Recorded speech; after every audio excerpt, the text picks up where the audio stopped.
Hello, welcome back to Pen, Pencil and Stories, and this is Nita here. Many a times I get a feedback from you guys that you really like my 3D artwork, and some of you have even shared your artwork when you try to recreate any of my pieces. Like I received your artwork for Rose, or the 3D tunnel, or the cherries, and I really love getting that feedback because it tells me that I'm able to help out my viewers. So I thought that I'll do a video for sharing the tips and tricks which I have gathered over the years and which helped me grow as an artist, and I hope you follow them and it helps you out as well in your artistic journey.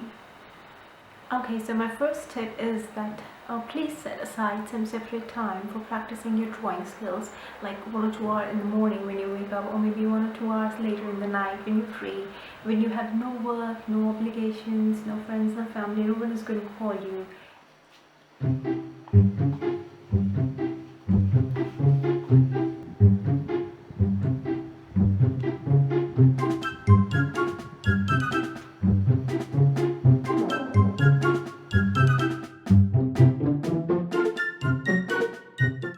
Because when you are practicing your drawing skills, you'll be observing, you'll be drawing, you'll be correcting, you'll be observing, you'll be drawing, you'll be correcting.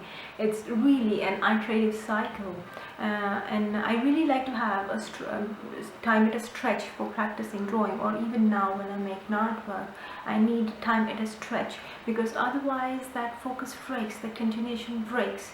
Okay, so my next tip is that you have to draw daily. You have to practice daily. There is no other way. It's not like the artists are born with it. While it's true for some people, but it's like any other acquired skill. Like you must have learned to bicycle or swim or cook or play tennis or whatever it is. Same way you can achieve this skill of making artwork, of making realistic 3D artwork. There should be no excuses like I have to go for a movie with my friends today, I have to go out for dinner, or I just want to sleep in late.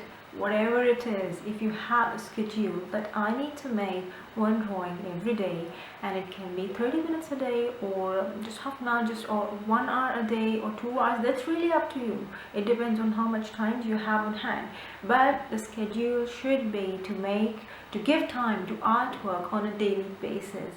Okay, so tip number 3 is when you're drawing any object or any portrait, whatever you're drawing, you have to see the proportions. Suppose you're drawing the face, so you have to see what is the full length of the face, and in comparison to this length, where is the eyebrow, where is the nose, where is the mouth, where is the chin.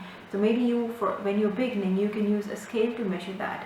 Or suppose if you're drawing an object, I took a picture of these sunglasses here, and you can see this. So if you're drawing this, then you have to see that how big are the lenses as compared to the stem, what is the angle of the stem. So like I said, the observation is the first step to a drawing. You have to see the proportions, how big or small is each part of the drawing, at which angle it is, and then only it leads to a realistic drawing. The next tip is observation. I kind of covered it in my previous point when I talked about the proportions, but any drawing, whatever you're drawing, whatever you're going to put it on the paper, the first step is to observe. Your eyes and your mind are much more important tool than your pencil in this case. Your eyes and your brain have to work together when you are looking at a piece, what you're going to draw. If it's a face, you have to observe the angles, the shadows, the proportions, the details, the texture, everything. It has to be absorbed when you're watching. That's why I said keep aside 1 hour straight when you're drawing anything, because it's not just the proportions, the texture. If you're drawing a portrait, what is the texture of her skin? Is it an old person? Is it a young person? If you're drawing sunglasses, then it will be glossy. The surface is going to be glossy. If you are drawing a tunnel, then you have to see the angles, because it's a 3D picture, so you have to focus on the angles.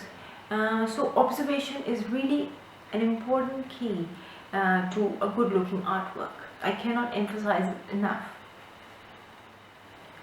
The next tip is about the shadows. Whether you're drawing a face or you're drawing a 3D object, shadows and the light, where the light is falling on the surface, is what will make your artwork look realistic. Generally, until unless there is a sharp focused light falling on an object, in which case there will be like a black and white very distinct difference between the two surfaces. Like suppose there is a cube or a ball, and then there you have a torch lighting up on it. In that case you will see sharp shadows. But otherwise, in general, like if you are going to draw my face right now, and there's light coming in, and there are shadows of my nose, of my eyes, of my hair, the shadows are gradual. They go from light to dark. They are not sharp. So when you're making any artwork, observe how are the shadows, where are they falling. And any object, when you draw, suppose this is kept on the surface, so the shadow is going to come near the edges. You will observe that the shadows near the edges are the darkest, and the shadows away from the surface are a little lighter. So all this again will come with the observation, but the point is that the shadows are what will make your artwork look realistic. My next tip is that for blending colors, whether you're blending pencil colors or you're blending charcoal pencils or graphite pencils, whatever it is you're blending, please do not blend with your fingers. Why? Because your fingers have natural oils, and if on the paper you're going to blend it with your fingers, you cannot see the oil. It's really there in your skin, and that kind of makes it permanent. So when you blend it with your hand, it'll stick to the paper because of that oil, and later on if you want to make a correction, erase it with an eraser, it won't get erased properly, or at least it won't be even. So I would like you to use something known as paper stumps. You can get it on Amazon if you don't have any art store nearby. If you don't want to spend money on this, you can use Q-tips. These are of course available in your house. You can also use tissue paper, and I love using cotton balls also. They do work as well. For my portraits I've used cotton balls. Whatever you use, please do not use your fingertips. I have done it as a kid. I used to do it when I was in school, smudge it, blend it with my hands, and it used to look great then. But if you were looking for realistic looking art, do not use your hands for blending. My next tip is about the blending stumps, paper stumps. If you're using that, if you're using the Q-tips or the tissue paper or the cotton, it's alright, you can skip this one. But if you're fond of using the paper stumps, you will notice that once you work with it, they go dark. Obviously there are pencil marks on it, and then when you make your next artwork, and if you're going for a lighter area, the charcoal or the graphite from your previous work will make it dark, will show, and it won't look nice. So what I do is I have this kneaded eraser which I use for my drawings. So if on this kneaded eraser you press your paper stump like this,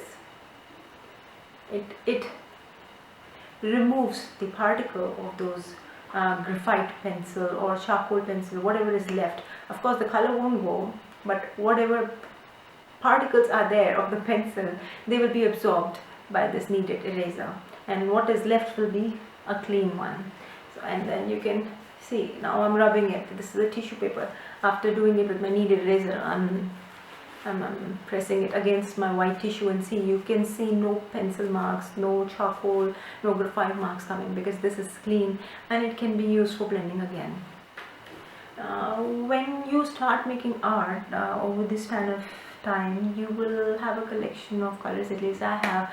You will go to market and you will find a set of pencil colors. You will buy that. You will go and buy charcoal pencils and graphite pencils and markers and sketch pens, and you will have a huge collection, and watercolors and acrylic and everything, which is great. But when you want to draw one particular artwork and an object in that, for that you need to see which of these colors will create the texture that you're trying to achieve. Like I drew a picture of a spoon which is metallic. For that one I used the charcoal and the graphite pencils. I think charcoal pencils, yes, because that texture, the steel usually has only grays and whites and the darkest of the blacks. For that you don't need pencil colors or sketch pens. You just need simple charcoal pencils, which is enough, and an eraser, blending stuff, that's all.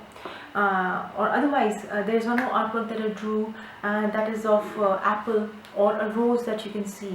Of course it had pencil colors at the base, but on the top, because I needed, or the cherries one, you can see my latest 3D artwork, for that I needed a glossy finish.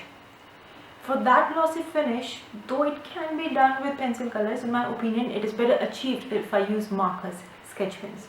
So you have to see what kind of texture you're working on, and then accordingly you should use those kind of colors. And my last tip for the day is that please be patient when you're working on your drawing skills. It's like any other skill. It's like whatever other skills that you achieved in life, whether it's bicycling or swimming or singing or dancing or cooking, whatever that you've learned, it will come with time. It might take 1 week for a few people, 1 month for a few people, 1 year for a few people, maybe 5 years for a few people. I'm not saying it's going to take 5 years, but yes, whatever it's going to take, please be patient. Don't beat yourself up. Don't start crying that it isn't turning out nice.